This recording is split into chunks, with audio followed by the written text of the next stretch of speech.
विश्वेशलिंग संभूतम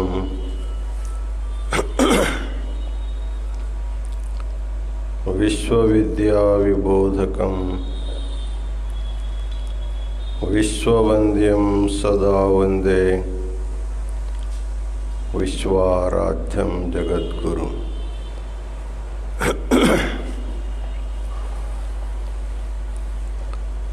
काशी ज्ञान सिंहासन के आदि जगत गुरु विश्वाराध्य से विश्वेश्वर शिवाचार्य पर्यंत जो सनातन गुरु को परंपरा हुई है, उसे अनेक प्रणिपात समर्पित करते हुए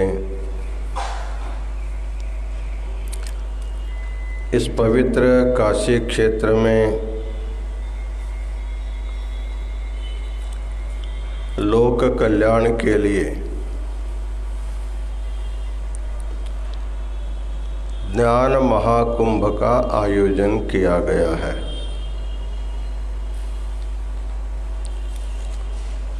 इस महाकुंभ में हमारे विविध प्रांत के विद्वान शिवाचार्य गण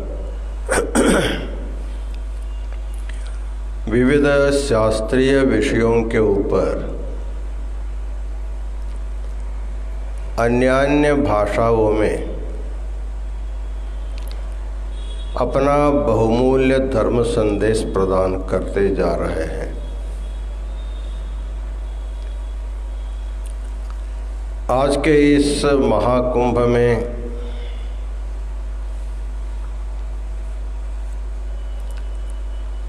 कपिलाधार के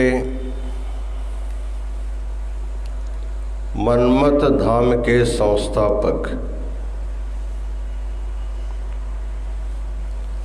और शिवाचार्य रत्न विद्वान विरूपाक्ष शिवाचार्य स्वामी जी जीवेश्वरयोः अंशांसि भावः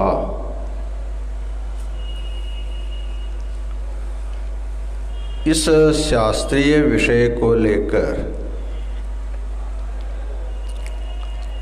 सिद्धांत शिखामणि, गीता, शिवगीता, विविध शास्त्रों के आधार लेते हुए सामान्य जनता को समझने जैसे जीव और ईश्वर के बारे में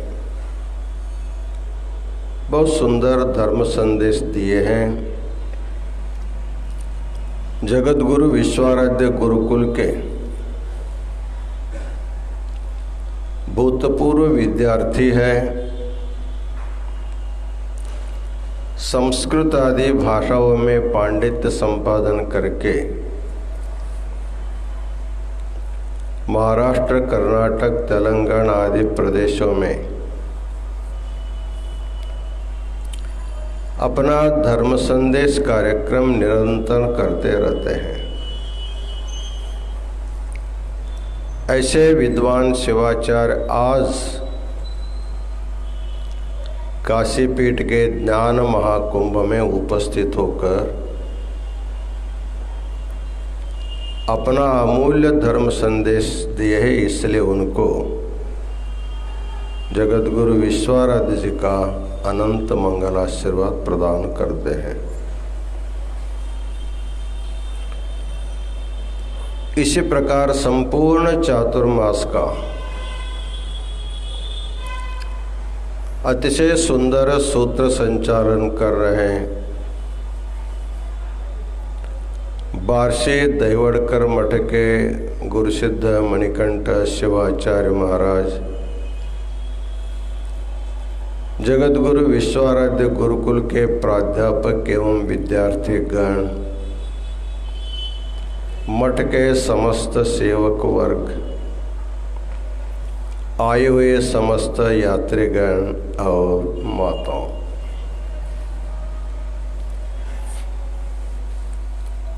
जगतगुरु वीरभद्र शिवाचार्य महास्वामी जी के द्वारा विरचित शिव पंचविंशति लीला शतकम के आधार पर अन्य पुराण साहित्यों को उसके साथ जोड़ करके भगवान के लीलाओं के बारे में हम लोग चिंतन करते जा रहे हैं। आज की लीला है गंगा धारण लीला। इसी लीला के कारण भगवान को गंगाधर ऐसे नाम भी आया है।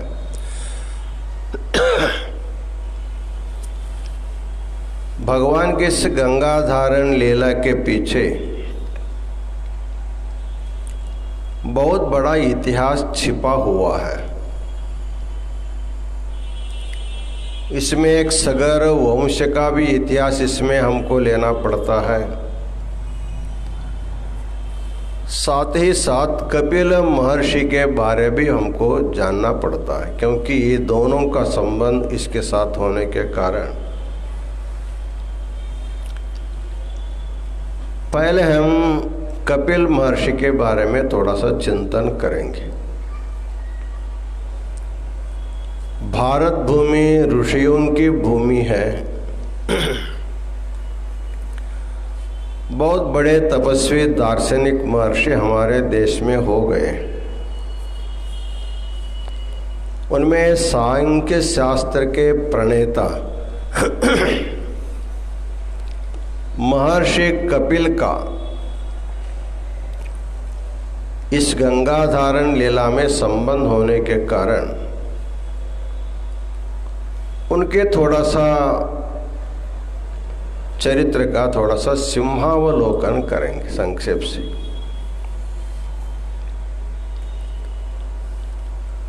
बहुत पहले कर्दम नामक एक ऋषि था। बहुत बड़े तपस्वी रहे। तत्कालीन बिंदु सरोवर के तट पर बैठ करके वो घोर तपश्चर्या कर रहे थे। उनकी तपश्चर्या से प्रसन्न होकर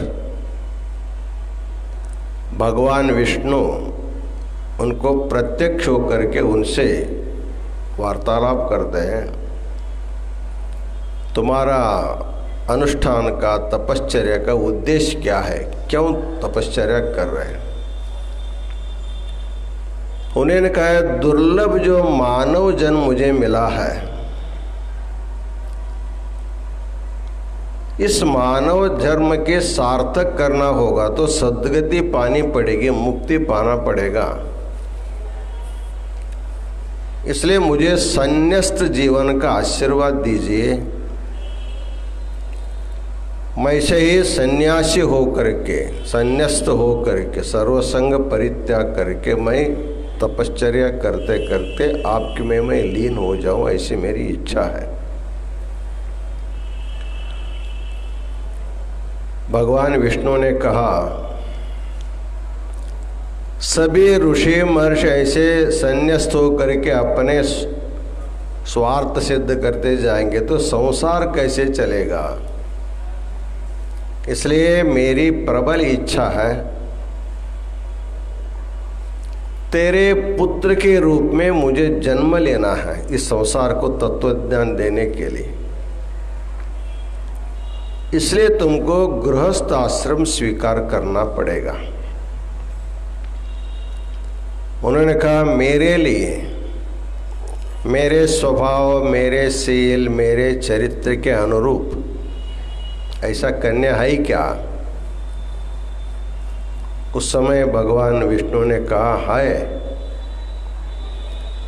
स्वयंभू मनु और शतरूपा का एक संतति है, उसका नाम है देवहूति। बहुत ही सुलक्षण है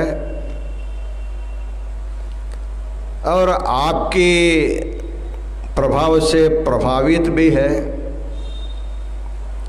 आपकी तपस्या से परिचित भी है।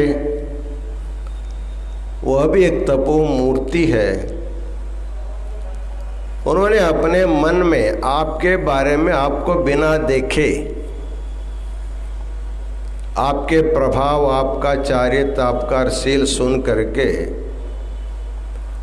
मन ही मन आपका वर्णन किया है। मेरी यदि शादी होना होगा तो कर्दम ऋषि से ही मेरी शादी होगी, नहीं तो मैं किसी से शादी नहीं करूंगी। इसलिए आप देवहूति के साथ तुम शादी करो, मैं तुमको संतान के रूप में, मैं पुत्र के रूप में मैं आ जाता हूँ। देखिए, भगवान भी जब जन्म लेना चाहते हैं, ऐसे पवित्र गृहस्थ के गर्भ में वो भी जन्म लेना चाहता है। इसलिए हम बार बार कहते हैं, ब्रह्मचारी वानप्रस्थ सन्यासी को भगवान को साक्षात्कार करने के लिए तपश्चर्या करनी पड़ती है, लेकिन गृहस्थ आश्रमियों को अपने आश्रम का सीधा साधा नियम पालन करने से भी खुद भगवान उनके पुत्र पुत्री के रूप में जन्म लेने की इच्छा करता है। इसलिए धन्यो गृहस्थ आश्रम कहा गया है। तो भगवान ने उनको आशीर्वाद दे करके चल दिया। इधर स्वयंभू मनु और शतरूपा दोनों अपने कन्या का प्रस्ताव लेकर के कर्दम ऋषि के पास आते हैं। आकर के कन्या ग्रहण करने का, पाणी ग्रहण करने का विनंती करते हैं। भगवान का आशीर्वाद भी हुआ था और कन्या के माता पिता खुद देने के लिए खुद आए ही हैं। उन्होंने स्वीकार किया, उनके साथ उनकी शादी हो गई। उस समय उन्होंने एक अपना मन का जिद उनको बताया था, जिस समय मुझे संतान होगा, पुत्र संतान जिस समय होगा, उसी दिन मैं संन्यास ले लूंगा। ऐसे तुम्हारी तैयारी हो तो मेरे साथ शादी करना। अभी शादी नहीं हुआ है, गृहस्थ प्रारंभ में पहले संन्यास का प्रस्ताव रख रहा। तो देवहूति जो कन्या थी शतरूपा की, उन्होंने कहा जैसी आपकी इच्छा वैसे आपके अनुरूप मैं आपकी सेवा करने के लिए तैयार हूं। तब दोनों की विधिवत ब्राह्म विवाह से शादी हो जाती है। तो भगवान की लीला है, उन्होंने बोला था एक पुत्र होने के बाद मैं संन्यास लूंगा। तो हाँ, पुराणों में वर्णन आता है, कई साल तक शादी होने के बाद भी वो दोनों ऐसे रहे, उनका गृहस्थ आश्रम प्रारंभ नहीं हुआ। कर्दम ऋषि के सेवा करते करते करते इनका सिर इतना कृश हो गया, उनकी तपश्चर्या से प्रसन्न होकर के कर्दम ने पूछा, मैं तो तपश्चर्या कर रहा हूं, लेकिन मेरे पत्नी अगर तुम भी तपश्चर्या किया है, तुमको क्या चाहिए, तुम वर मांगो। उन्होंने कहा गृहस्थ आदमी क्या मांगता है? प्रजायै गृह में देना, यदि संतान हो गए तो ही गृहस्थ आश्रम सार्थक माना जाता, संतान नहीं तो गृहस्थ आश्रम होकर भी क्या व्यर्थ हो जाता है। इसलिए मैं आपसे संतान चाहती हूँ। उस समय महर्षि कहते हैं जाओ, तुम्हारा शरीर अत्यंत रूखा सूखा हो गया है, बहुत क्षीण कृश हो गई हो। उन्होंने बिंदु सरोवर में तुम स्नान करो, शादी के समय जैसे तुम्हारा तारुण्य अवस्था वैसे तुमको फिर प्राप्त हो जाएगी।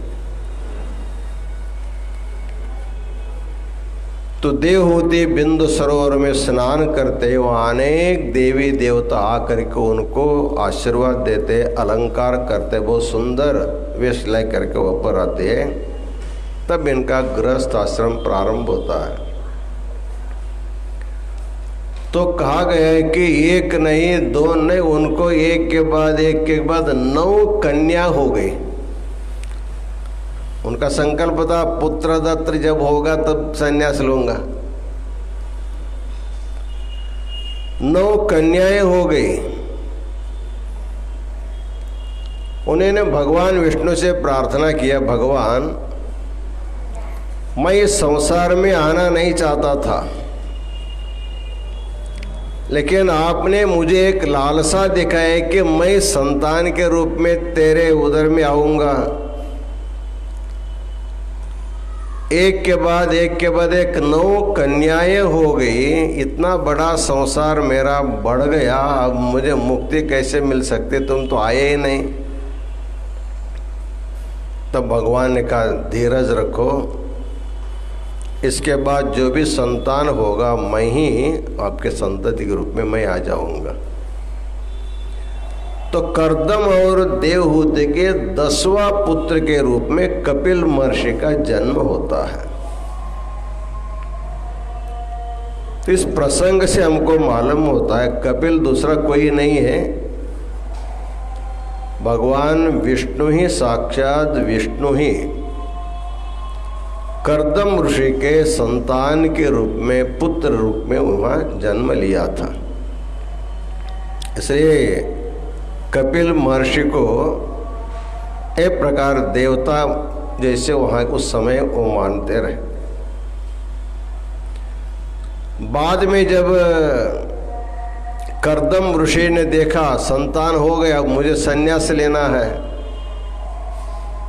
उस समय देवहूति कहते हैं ठीक है, आप संन्यास लेने के लिए मेरी मनाही नहीं है, लेकिन मेरा जो पुत्र है बहुत छोटा है,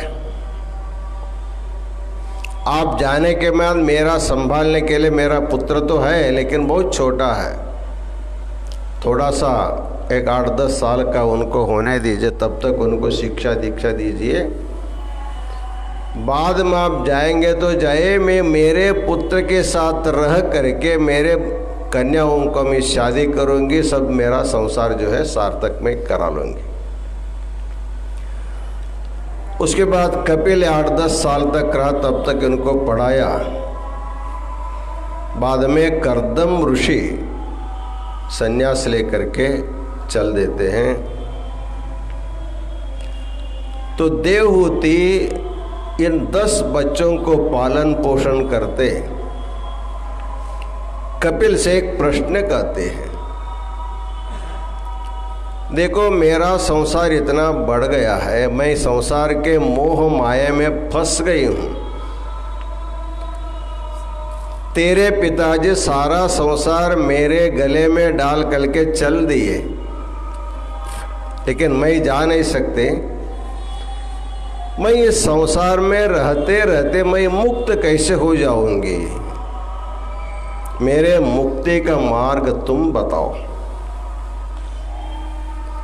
उस समय कपिल महर्षि अत्यंत श्रेष्ठ एक दर्शन शास्त्र का आविष्कार करते, उसका नाम है सांख्य शास्त्र।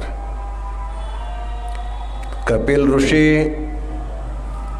अपने माता देवहूति को उपदेश दिया गया जो शास्त्र है उसी को सांख्य शास्त्र कहा जाता है। हमारे देश में जितने भी दर्शन हम लोग बोलते हैं, सभी दर्शनों में सबसे पहला दर्शन माना जाता है सांख्य दर्शन। तो कपिल महर्षि ने अपने मेधा शक्ति से चिंतन किया, इस संसार में संसार दुख है, दुख है हम लोग मानते हैं। इस संसार में रहने वाले दुख कितने हैं, उसका उन्होंने चिंतन किया। वैसे तो दुख एक नहीं, दो नहीं, हजारों लाखों दुख हैं। यदि किसी आदमी के बैठा करके, अरे भैया तुमको क्या क्या दुख है एक लिस्ट करो, बोलने से वो जितना कागज देंगे सब कागज समाप्त, तो इतनी लिस्ट दे सकता है। इतने दुख संसार में, इसलिए संसार सागरम दुखम तस्मात् जाग्रत जाग्रत। तो कपिल महर्षि ने चिंतन किया अपने मेधा शक्ति से, वो साक्षात भगवान विष्णु का ही अवतार था। उन्होंने सभी दुखों को 3 भागों में बांटा। दुःखत्रयाभिघातात्, कहते हैं संसार में 3 दुख है।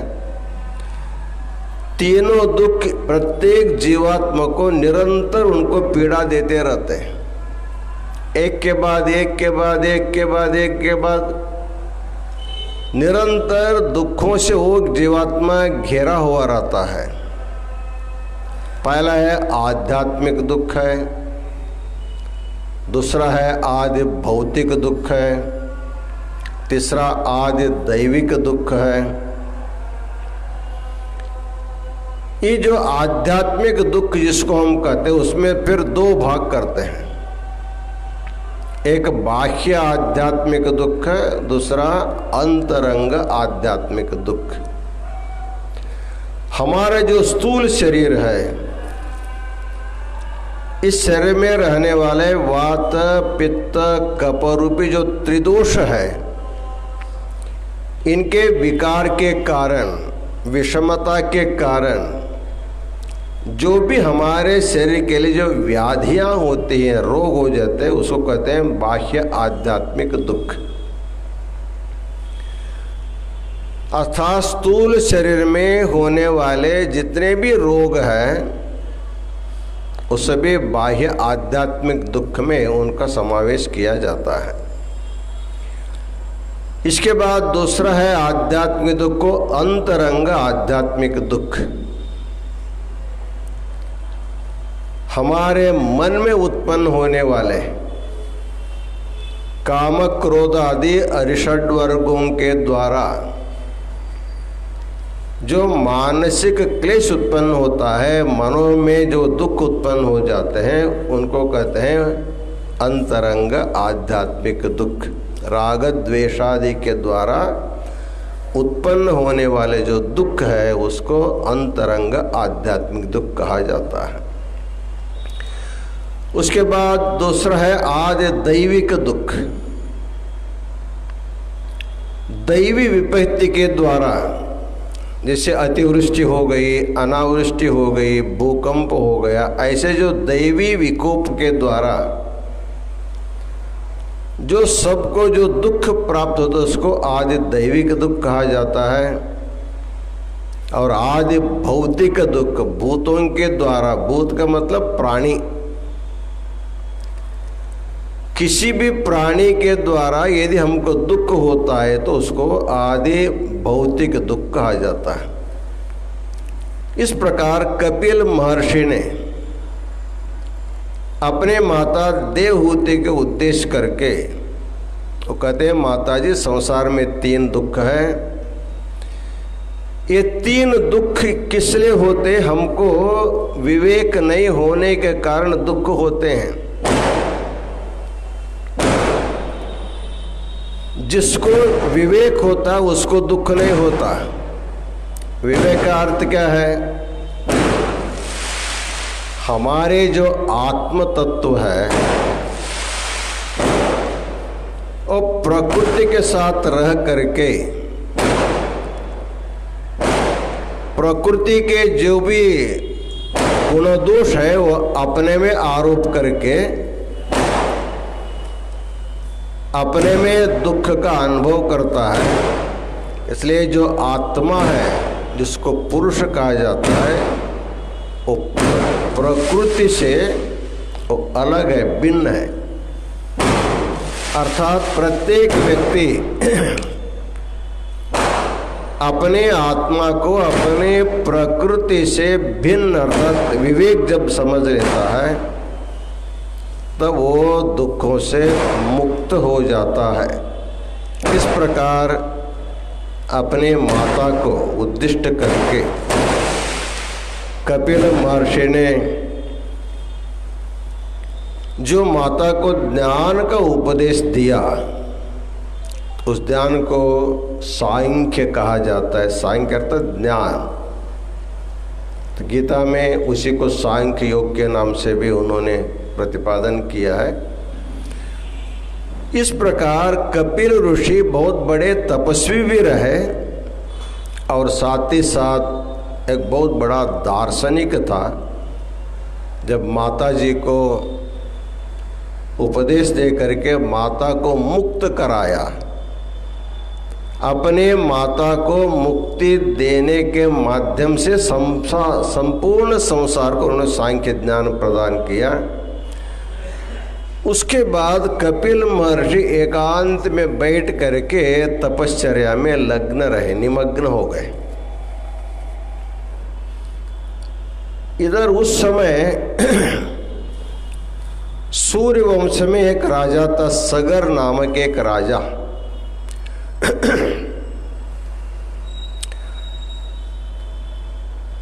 तो सगर राजा के मन में, सगर राजा को 2 पत्नियां थी। एक का नाम था सुमति, दूसरी का नाम था केशनी। तो सुमति के गर्भ से पुराणों में बताया जाता है 60,000 संतान हुए।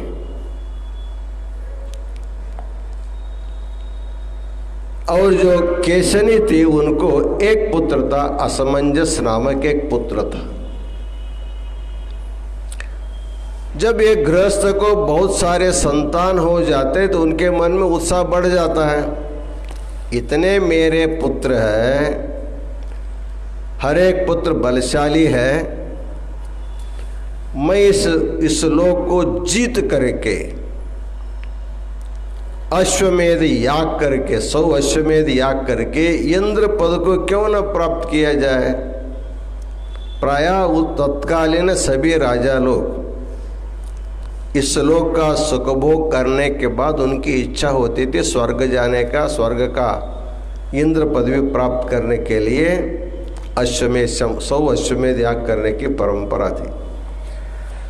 उसी समय राजा सगर भी इच्छा किया, मेरे 60,000 पुत्र हैं, इनको ले करके दिग्विजय संपादन करके मैं 100 यज्ञ करके मैं इंद्र पदवी प्राप्त कर लूं।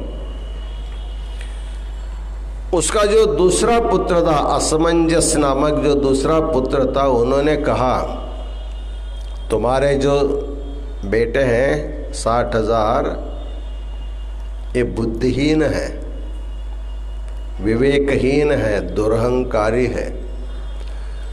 ऐसे बुद्धिहीन बच्चों को ले करके आप अश्वमेध याग यज्ञ मत करो, तुम्हारा यज्ञ पूरा नहीं होगा। इसलिए नहीं करने के उनको सलाह दिया।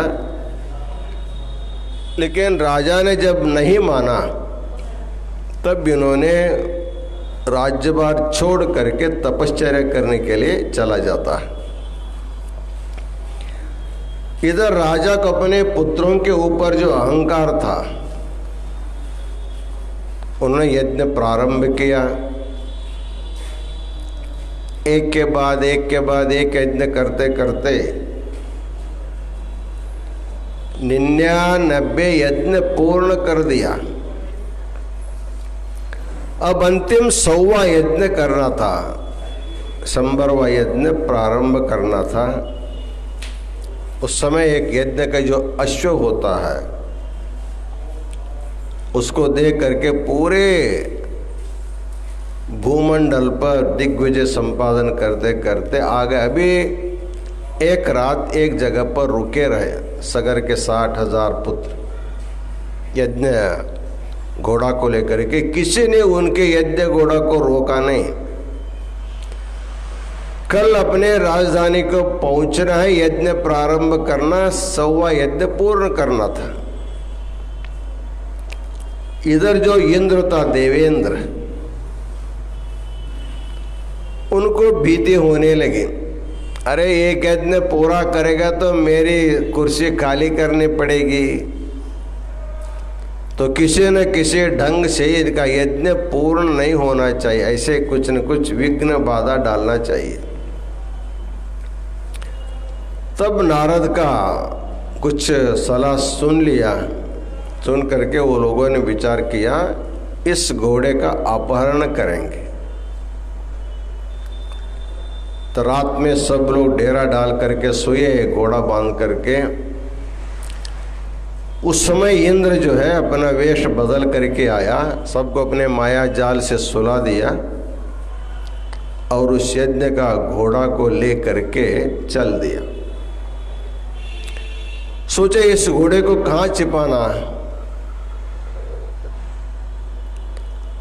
जाते जाते एक आश्रम उनको दिखाई दिया। वो आश्रम था कपिल ऋषि का आश्रम। तो लोगों ने सोचा हम लोग इस कपिल ढूंढे के आश्रम में इसको बांध के जाएंगे। इस सगर के जो बुद्धिहीन दुरहंकारी जो संतान है यहाँ ढूंढते ढूंढते आएंगे, जब अपने घोड़ा यहाँ पाएंगे तो उनको मालूम होगा यहाँ कोई चोरी करके ला करके यहाँ बांधा है। तो चोरी का इल्जाम जो है ऋषि के ऊपर लगाएंगे तो उनका शाप से लोग भस्म हो जाएंगे, इनका यज्ञ पूरा नहीं होगा। ऐसे विचार करके इंद्र ने कपिल के आश्रम में घोड़ा ला करके आश्रम के पीछे बांध करके वो चल दिया। सगर के 60,000 पुत्र जब सुबह उठ करके देखते हैं तो घोड़ा नहीं, तो उसको ढूंढने के लिए निकल पड़ते हैं। रास्ते में नारद मिलता है, अरे तुम्हारा घोड़ा यहीं कहीं आश्रम में होगा, देख लो। आ करके देखते हैं तो कपिल ऋषि के आश्रम में वो घोड़ा उनको दिखाई दिया। घोड़ा यहाँ है तो चोर भी यहीं होगा, ऐसा विचार करके आश्रम में घुस जाते हैं। वहाँ निर्विकल्प समाधि में कपिल महर्षि वहाँ आत्मचिंतन में बैठा था। ये लोग, इनको क्या लगा ये तो ढोंगी है, घोड़ा चोरी करके साधु का वेश डाल करके यहाँ बैठा है, ऐसा समझ करके उनको अपशब्द बोलने लगे, जोर जोर से चिल्लाने लगे। अब उनको पकड़ करके अभी खींचने वाले थे, वो उनका आंख खुल जाता है। उन्होंने कहा तुम लोग कौन हो? हम सगर महाराजा के 60,000 उनके संतान हैं। हमारे पिताजी अश्वमेध याग कर रहे थे, इस संबरवा अश्वमेध यज्ञ है। इसका जो अश्व था आपने चुरा करके अपने आश्रम में बांधा है, और इतना बड़ा चोरी करके आंख बंद करके ध्यान करने का ढोंग तुम करते हो। ऐसे उनको मनमाने अपशब्द का बोलना जब शुरू करते तो उनको ऋषि को बहुत क्रोध आया। तुरंत उनको शाप दे दिया, निरपराधी मुझे आपने चोरी का इल्जाम लगा रहे हैं, तुम लोग भस्म हो जाओ, ऐसे शाप दे देता है। तो कपिल ऋषि के शाप से सगर के 60,000 पुत्र वहां जल करके राख हो जाते, भस्म हो जाते। जब सगर महाराज को पता लगता है कि मेरे पुत्र ऐसे अपराध किए और कपिल के शाप के कारण ये सब जो है राख होकर के गिर गए, तब क्या करना होगा? तब उनको अपना असमंजस जो पुत्र था पहले जो उन्होंने बताया था उनकी याद आ गई।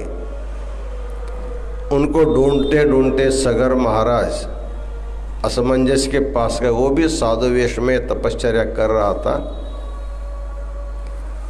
सगर महाराज जब उनको आह्वान किया, बुलाया,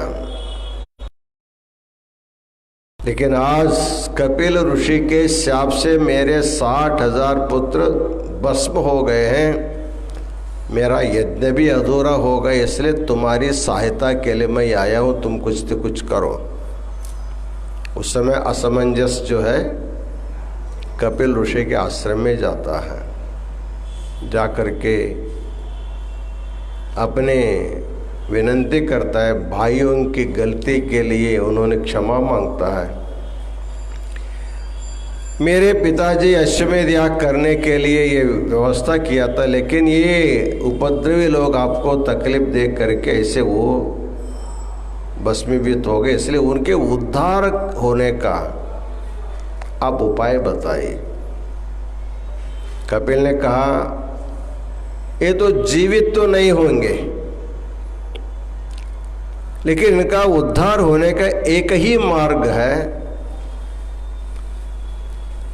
इन दग्ध जीवियों को उद्धार करने का सामर्थ्य केवल गंगा जी में है। वह गंगा ब्रह्मलोक में ब्रह्मा जी के कमंडलों में रहती है। यदि तुम तपस्या करके उस गंगा को यदि यहाँ पाताल लोक तक तुम लाओगे, जब गंगा उसके राख पर बह जाते हैं तो उनका सबको सद्गति हो जाती है, इसके अलावा दूसरा कुछ भी मार्ग नहीं है। तब उन्होंने कपिल जी का आशीर्वाद लिया और घोड़े को ले आकर के पिताजी को दिया। पिताजी, पहले आपका यज्ञ आप पूर्ण करो, आपकी इच्छा पूर्ण होने दो, इसके बाद जो मृतकों के कल्याण के बारे में मैं बाद में विचार करता हूं।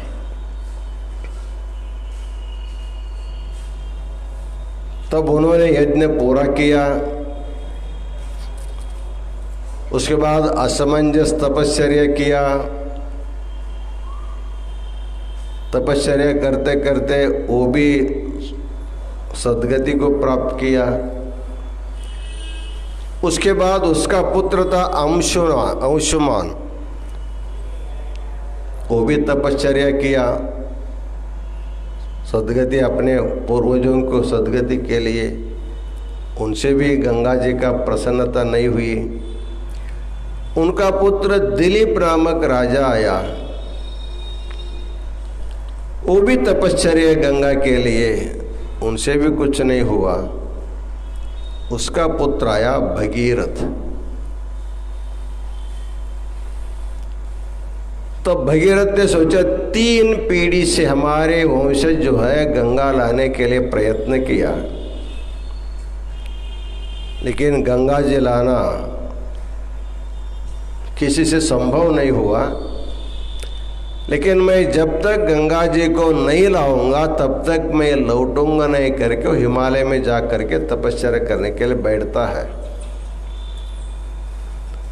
इतना घोर तपश्चर्या देखने के बाद गंगा जी को हृदय द्रवीभूत हो जाता है। इस सगर के वंश में 3 पीढ़ी मेरे लिए तपश्चर्या कर रही है, इतना कठोर होना ठीक नहीं करके गंगा प्रसन्न होती है। प्रसन्न होकर गंगा माता कहती है, मैं आने के लिए तैयार हूं, मैं ब्रह्मा जी के कमंडलों से जब नीचे उतरूंगी, नीचे गिर जाऊंगी, तो सीधा सौदा जो भूलोक है ना, सीधा पाताल में चला जाएगा। इसलिए मुझे धारण करने वाला एक अपार शक्तिशाली, एक दिव्य शक्ति मुझे चाहिए, तब तक मैं नहीं आ सकती। तब नारद से वहाँ आया, नारद से पूछा गया अब कौन कर सकता है? नारद ने कहा भगवान शिव ही गंगा जी को धारण कर सकता है। तब भगवान शिव को प्रसन्न करने के लिए भगीरथ तपश्चर्या करता है। तो भगीरथ के तपश्चर्या से भगवान शिव जी जो है प्रसन्न हो जाते हैं। कहते हैं ठीक है, गंगा जी का जितना भी वेग होगा उसको मैं सहन कर सकता हूँ। तो भगवान शिव जब तैयार हो गए, उस समय आकाश से, देवलोक से गंगा जी नीचे जब गिरती है, इतना जोर से गिरती है, उनको भी संदेह था भगवान शिव मुझे धारण नहीं कर सकता, ऐसा अहंकार भी गंगा जी को थी।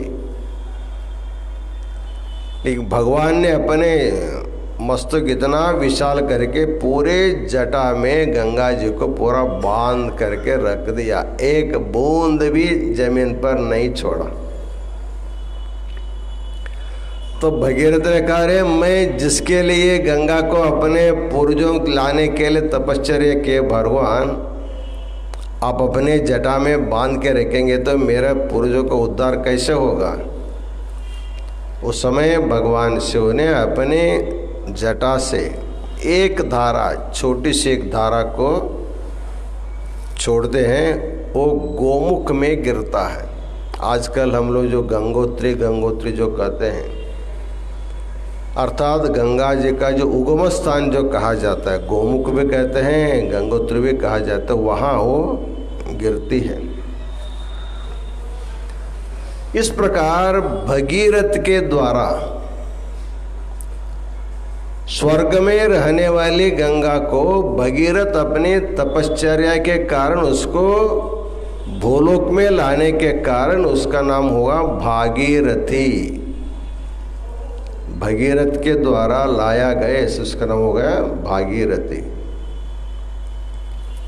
तो गंगा जी को ले करके आगे आगे भगीरथ चलता रहता है, पीछे पीछे गंगा आती रहती है।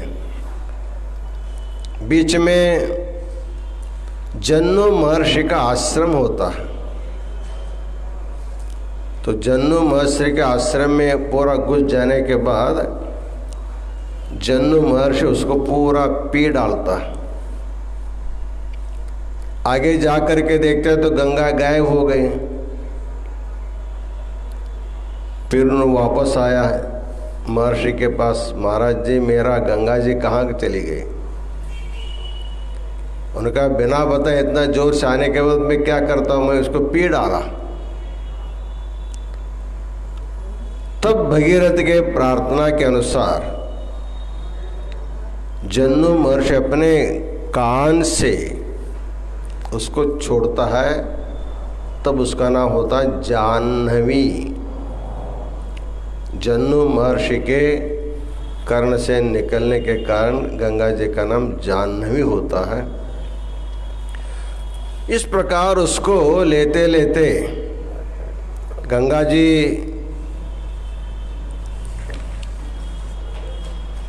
उत्तराखंड, उत्तर प्रदेश, बिहार और झारखंड लांघते हुए जहाँ पर कपिल का आश्रम था, आजकल जो गंगा सागर यात्रा करते हैं,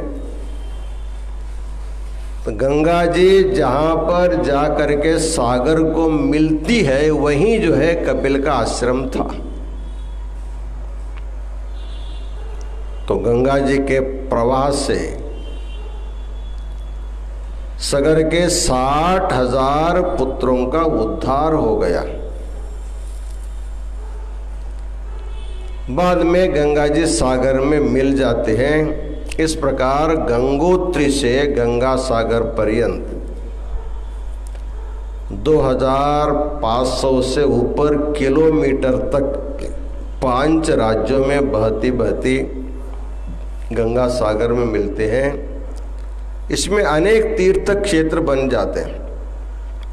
पहला गंगोत्री होता है, बाद में ऋषिकेश में क्षेत्र बन जाता है, हरिद्वार क्षेत्र बनता है, प्रयाग में त्रिवेणी संगम एक पवित्र क्षेत्र बनता है, उसके बाद काशी अत्यंत श्रेष्ठ तीर्थ क्षेत्र बन जाता है।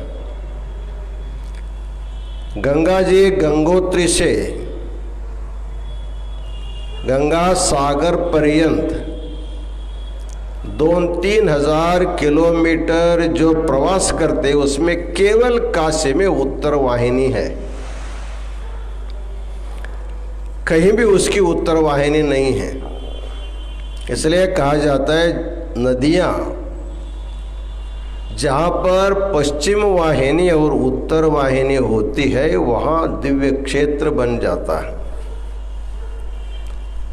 काशी इसलिए पवित्र है, काशी गंगा नदी के पश्चिम घाट पर, पश्चिम दिशा के घाट पर, गंगा नदी के पश्चिम दिशा पर काशी है। पूर्व दिशा पूरा ओपन है, खुला मैदान है। तो वास्तु शास्त्र के हिसाब से जिस गांव के सामने या जिस घर के सामने पूरब में या उत्तर में विशाल जमीन जब रहता है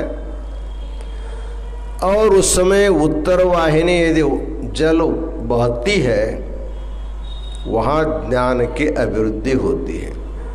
इसलिए पूरे विश्व में काशी को इतना बड़ा ज्ञान क्षेत्र होने का सौभाग्य जो मिला, एक गंगा जी के कारण मिला। इसलिए भगवान शिव भी कैलाश छोड़ करके काशी में निवास करने लगे। एक ही उद्देश्य था, यहाँ आए हुए भक्तों को जो गंगा उत्तर वाहिनी गंगा क्षेत्र में जो निवास करते हैं उनको ज्ञान देना चाहिए। उसको ज्ञान दे करके उनको सद्गति प्रदान करने के लिए भगवान विश्वनाथ काशी में उत्तर वाहिनी गंगा तट पर निरंतर निवास करते हैं। इसलिए काशी ज्ञान का खान बताया जाता है।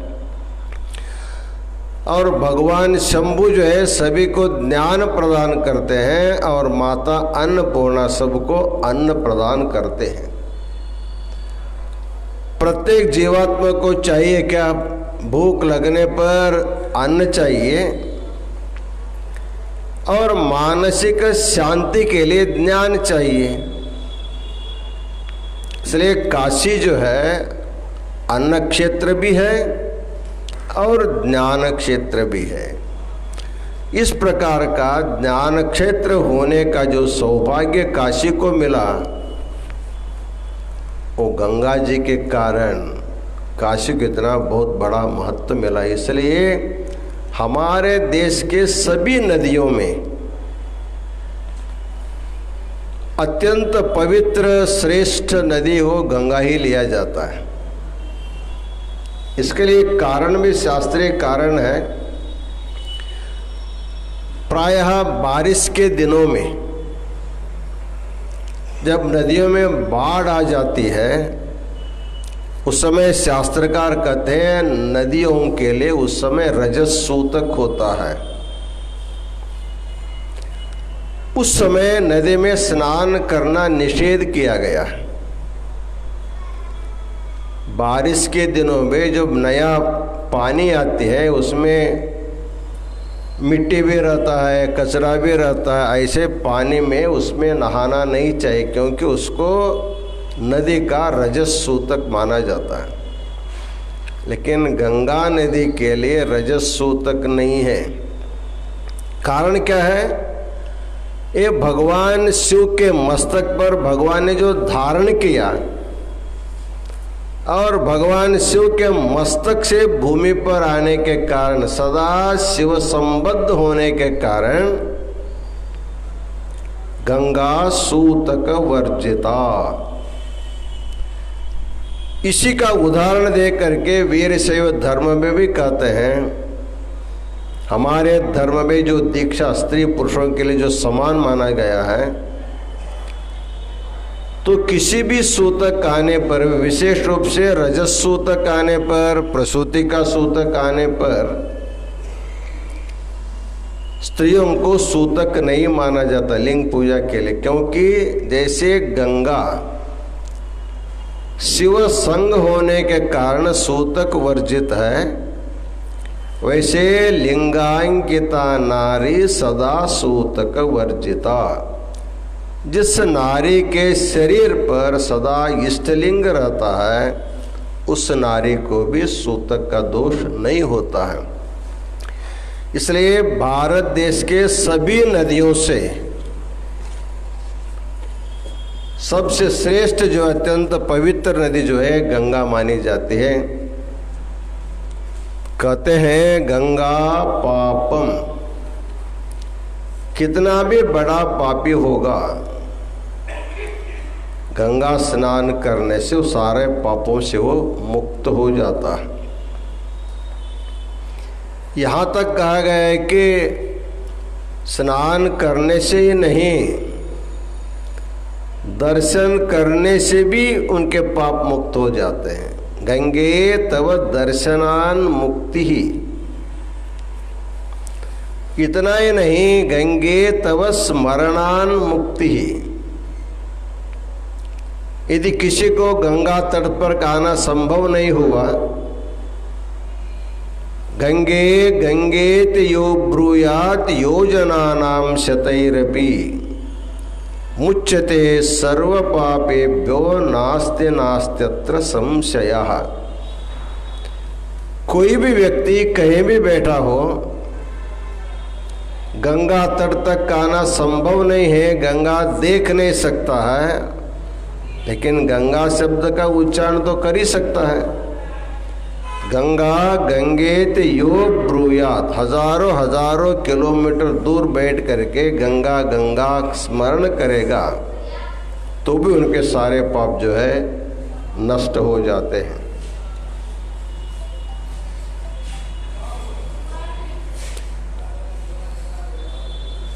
शंकराचार्य जी गंगा जी के बारे में बहुत सुंदर सुंदर श्लोकों की रचना किए हैं। देवी सुरेश्वरी भगवती गंगे, त्रिभुवन तारिणी तरल तरंगे, शंकर मौलि विहारिणी विमले, मम मति रास्ताम तव पद कमले। कहते हैं देवी सुरेश्वरी भगवती गंगे, गंगा जी को सुरेश्वरी कहा जाता है, देवों के भी ईश्वरी है वो। त्रिभुवन तारिणी तरल तरंगे, अब तीनों लोगों को उद्धार करने वाली है। शंकर मौलि विहारिणी विमले, भगवान शिव के मस्तक पर सदा तुम निवास करते हो, इसलिए तुम नित्यंत विमल है। क्योंकि भगवान निर्मल होने के कारण उस भगवान के साथ आपका नित्य संबंध होने के कारण आप भी विमल है, और आपका जो है ध्यान मेरे मन में सदा रहना चाहिए। ऐसे शंकराचार्य जी स्तुति भी करते हैं।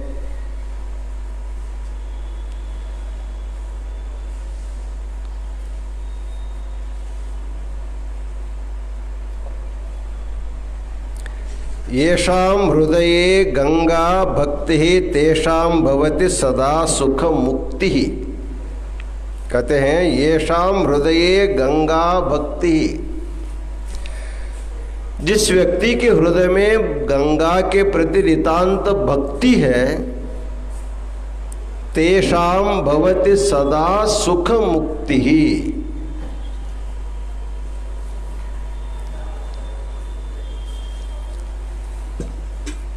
मुक्ति अत्यंत कठिन है, लेकिन गंगा पर नितांत भक्ति रखने से जो दुर्लभ है वह मुक्ति भी, सुख मुक्ति जीवात्माओं को मिल जाती है।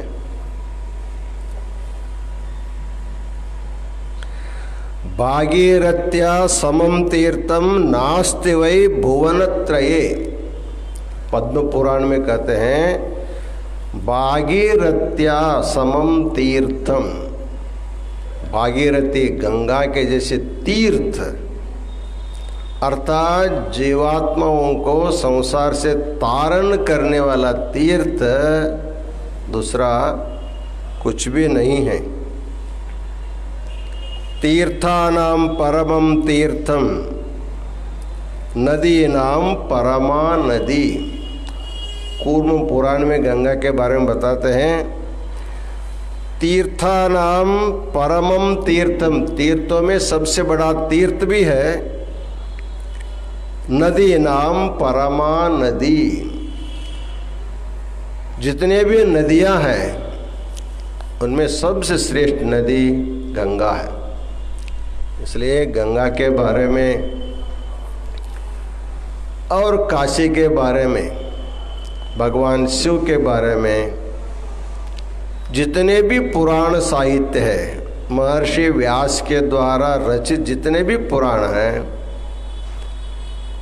बिना गंगा का वर्णन, बिना शिव महिमा की बताए और बिना काशी का नाम लिए एक भी पुराण आपको देखने को नहीं मिलता है। ऐसे भगवान के नित्य निवास काशी में गंगा के तट पर ज्ञान सिंहासन में बैठ करके भगवान शिव की लीलाओं को चिंतन करने का, श्रवण करने का और उसको कथन करने का जो सौभाग्य हम लोगों को प्राप्त है,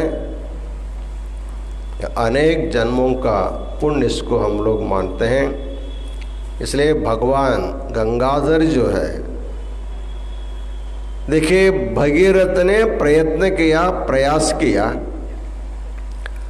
अपने पूर्वजों को सद्गति के लिए उन्होंने कहाँ से, स्वर्ग से भगवती को भूलोक में आया, पाताल तक ले गया, लेकिन एक व्यक्ति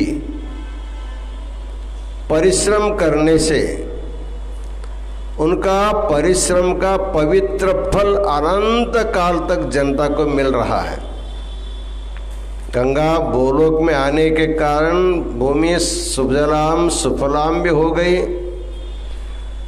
और गंगा के कारण पूरे देश विदेश के लोग गंगा स्नान करने के लिए काशी आते हैं, प्रयाग आते हैं, हरिद्वार आते हैं। जब भी कुंभ होता है उस समय लाखों करोड़ों संख्या में लोग आते हैं। इसलिए कहते हैं गंगा जल लव कणिका पीता। कहते हैं गंगा पूरे स्नान करने की जरूरत नहीं है, गंगा जल लव कणिका पीता। गंगा जी का एक छोटा सा बिंदु, एक कण यदि तुम पान करोगे तेरा जन्म सार्थक हो जाता है। लेकिन हमको स्नान करने के लिए गंगा है, पीने के लिए गंगा है, विहार करने के लिए गंगा है। इतना भाग्य हम लोगों को मिला। इसलिए काशी में आने वाले सभी यात्री लोग काशी आने का यदि सौभाग्य मिलना है तो उनको अनेक जन्मों में किए हुए पुण्यों का फल माना जाता है। इसलिए गंगाधर लीला, भगवान शिव की जो लीला है, अत्यंत पवित्र पावन लीला है। इस लीला के द्वारा भगवान ने, यदि भगवान गंगा को अपने मस्तक पर धारण किए हो तो सीधा पाताल में चले जाते, भूलोक में गंगा ही नहीं रहती। लेकिन वो भी जो है त्रिपथगा, स्वर्ग में भी गंगा है, भूलोक में भी गंगा है और पाताल में भी गंगा है। जिस समय आप पानी के लिए कुआं खोदेंगे या बोर करेंगे तो गंगा कहाँ से आती है? पाताल से आती है। गंगा नीचे भी बहती है।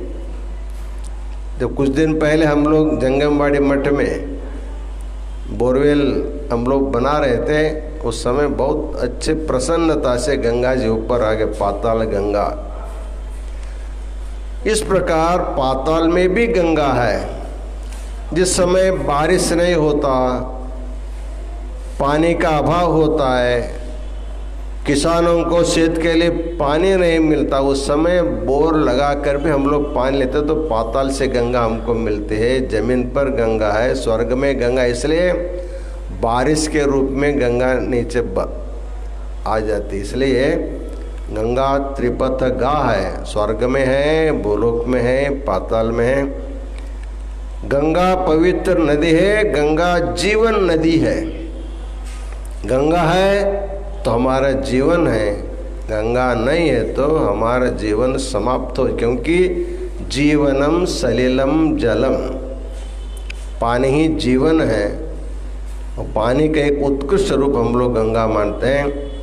ऐसे पवित्र गंगा का धारण करने वाले भगवान शिव हमारा आराध्य होने के कारण उनको अनंत प्रणिपात करते हुए आज का आशीर्वचन पूर्ण करते हैं। ओम शांति शांति शांति।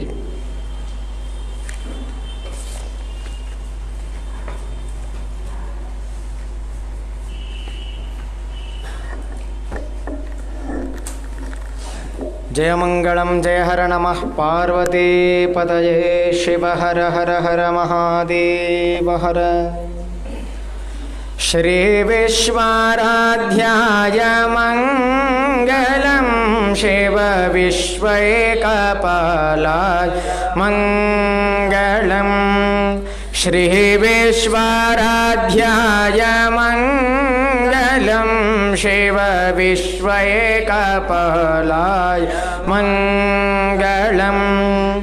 विश्वेशजाताय विश्वादिवेदाय श्री विश्ववन्द्याय मंगलम। शिव विश्वैकपालाय मंगलम। चरवृन्दवन्द्याय मंगलम। वरचरणेते बोधाय मंगलम। गुरुरूपधाराय गुरुराजराजाय परिभूतदेहाय मंगलम। शिव विश्वैकपालाय मंगलम। भवमूलभङ्गाय मंगलम। शिव शिवलिंगसंगाय मंगलम। भवमङ्गलांगाय शिवपिङ्गचूडाय कवितुङ्गसेव्याय मंगलम। शिव विश्वैकपालाय मंगलम। काशीपुरेशाय मंगलम। कवि काशीनाथेशाय मंगलम। क्लेशापहाराय पाशप्रमोचाय धीमान्याय मंगलम। शिव विश्वैकपालाय मंगलम। श्री विश्वाराध्याय मंगलम। शिव विश्वैकपालाय मंगलम। शिव विश्वैकपालाय मंगलम। कर्पूरगौरं करुणावतारं संसारसारं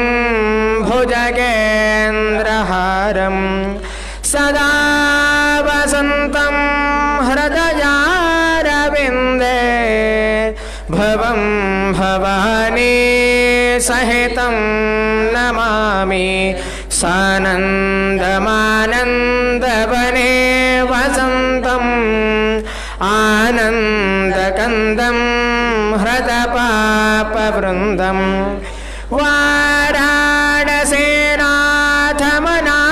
वाराणसीनाथमनाथनाथं श्रीविश्वनाथं शरणं प्रपद्ये श्रीविश्वनाथं शरणं प्रपद्ये विश्वेशलिङ्गसम्भूतं विश्वविद्याविबोधकं विश्ववन्द्यं सदा वन्दे विश्वाराध्यं जगद्गुरुं विश्वाराध्यं जगद्गुरुं जय मंगलम जय हर नमः पार्वती पतये शिव हर हर हर महादेव हर श्रीमद् जगद्गुरु पंचाचार्य महाराज के जय। काशी विशालाक्षी अन्नपूर्णा समेत विश्वनाथ भगवान के जय। जगद्गुरु विश्वाराध्य शिवाचार्य महाराज के जय। जगद्गुरु विश्वेश्वर शिवाचार्य महाराज के जय।